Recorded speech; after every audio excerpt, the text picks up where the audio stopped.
Un cordial saludo a quienes están viendo y escuchando la presente transmisión. Continuamos con el desarrollo del tema de las causas de justificación, las cuales, por tener la característica de anular la antijuridicidad, considero que es de vital importancia conocerlas y comprenderlas para utilizarlas cuando a una persona se le impute la comisión de un delito, ya que si se encuentra en alguna hipótesis de justificación, su conducta ya no sería delictiva, ya que el delito no se configuraría por falta de antijuridicidad, ya que la función de las causas de justificación es precisamente excluir la antijuridicidad de una conducta. Bueno, así las cosas, tenemos que, de conformidad con lo dispuesto por el artículo 405 del Código Nacional de Procedimientos Penales, en forma específica en su segundo párrafo, en su fracción segunda, nos señala las causas de justificación, las cuales, a saber, son 5. 1. El consentimiento presunto. 2. La legítima defensa. 3. El estado de necesidad justificante. 4. El ejercicio de un derecho. Y 5. El cumplimiento de un deber. Bueno, estas son las 5 causas de justificación, son las que les he mencionado, que excluyen la antijuridicidad de una conducta típica. Bueno, por lo que respecta al consentimiento presunto, he de mencionarles también que existe el consentimiento expreso. Pero ojo, el expreso, no es una causa de justificación, sino que es una causa de tipicidad. Solamente el consentimiento presunto es el que es causa de justificación. Bueno, ¿y cuál es este? Este se presenta cuando el hecho se realiza en circunstancias tales que permitan suponer fundadamente que, de haberse consultado al titular del bien o quien esté legitimado para consentir, estos hubieran otorgado el consentimiento. O sea, aquí estamos en la hipótesis de que el titular del bien pues no se encuentra en condiciones de poder dar su consentimiento expreso. Por eso es que existe el consentimiento presunto. Ahora bien, vamos a analizar la segunda causa de justificación. La segunda causa de justificación la constituye lo que conocemos como legítima defensa. Al respecto tenemos que la legítima defensa consiste en repeler una agresión real, actual o eminente y sin derecho. Esto en defensa de bienes jurídicos propios o ajenos, siempre que exista necesidad de la defensa empleada y no medie provocación dolosa suficiente e inmediata por parte del agredido o de su defensor. Analizando el contenido de esta disposición, tenemos que para que se considere legítima defensa, la conducta realizada debe adecuarse a lo que he expuesto. Es decir, el que haya lesionado o privado de la vida a otro, lo haya hecho porque fue objeto de una agresión y esa agresión haya sido real, o sea, que no se trate de una actuación o de un juego, sino que debe ser real. También debe de ser actual, es decir, en el momento, porque si se es agredido hoy y se lesiona al agresor más tarde o al día siguiente, pues así ya no sería una legítima defensa. Además, o inminente, que la agresión sea próximo al momento actual y que el que está agrediendo lo esté haciendo sin tener derecho alguno a hacerlo.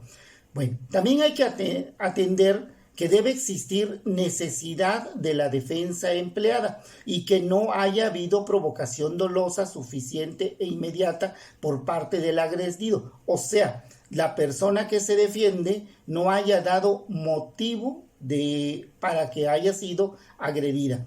Y esto es válido ya sea para defender bienes propios o se actúe en defensa de otra persona. De todas maneras, es legítima defensa, causa de justificación. Ahora bien, Por lo que respecta a la legítima defensa, he de mencionarles que también existe la presunción de la legítima defensa, y esta también es una causa de justificación, nada más que esta, pues mucho cuidado porque admite prueba en contrario.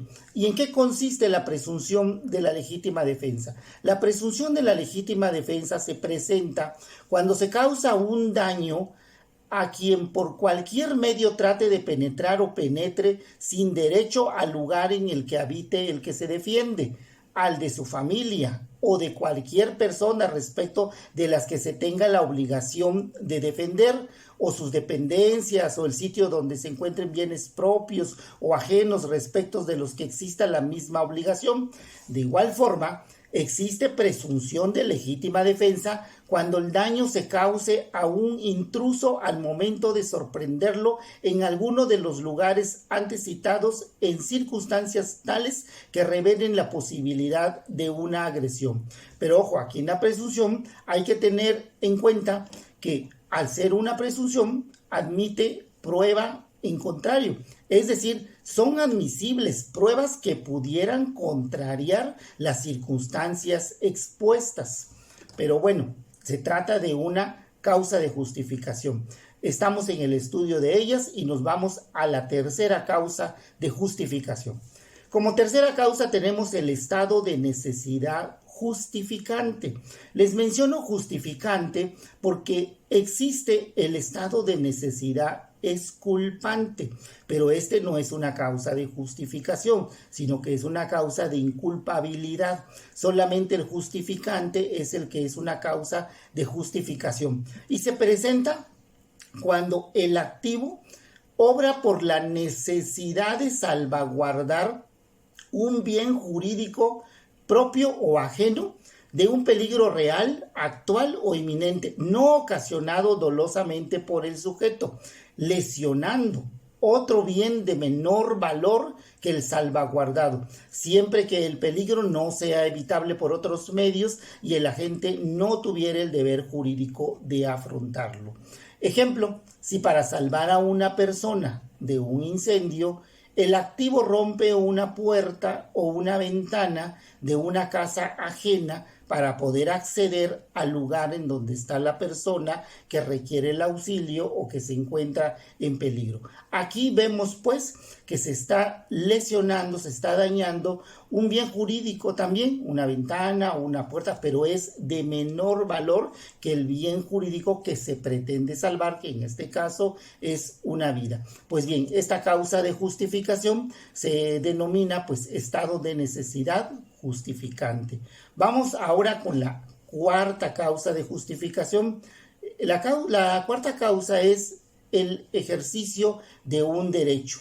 Esto consiste en que el activo realiza una acción o una omisión atendiendo a su derecho, siempre que exista necesidad racional de la conducta empleada para ejercerlo, como cuando se causa homicidio o lesiones infringidos en deportes violentos, como en los combates de boxeo, en los combates de artes marciales, pero esto dentro de las reglas y límites establecidos, porque si se sale de las reglas y de los límites establecidos, ya no procede la causa de justificación, tiene que ser dentro del contexto.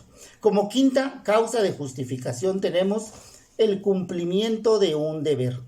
Esto se presenta cuando el activo realiza una acción o una omisión atendiendo a su deber jurídico, siempre que exista igual necesidad racional de la conducta empleada para cumplirlo. Ejemplo, cuando personal de una autoridad da cumplimiento a una orden de cateo o a una orden de aprehensión, que para lograr el objetivo se haya tenido necesidad de ingresar a un domicilio, incluso dañar alguna cerradura.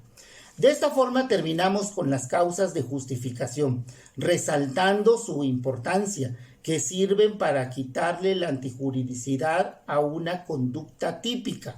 Ahora bien, en el caso de que la conducta haya pasado los filtros de la tipicidad y la antijuridicidad, y resulta que sí es típica y sí es antijurídica, Entonces entraríamos al análisis de la tercera categoría, es decir, la culpabilidad, la tercera y última categoría. Esto para saber si la conducta que resultó típica y resultó antijurídica. ¿Por qué? Porque es típica, se adecua a toda la descripción de la norma, y es antijurídica porque no lo favorece ninguna causa de justificación. Entonces vamos a ver si es culpable, porque de no ser culpable no habría delito, pero de serlo, ahora sí estaríamos en presencia de un delito. ¿Por qué? Porque entonces ya estaríamos hablando de una conducta típica, antijurídica y culpable. Bueno, esta figura será tema del próximo video. Agradezco la atención prestada. Nos vemos, ya saben, por la misma frecuencia, Temas Jurídicos 61, para platicar de esta tercera categoría de la teoría del delito. Muchas gracias, hasta la vista.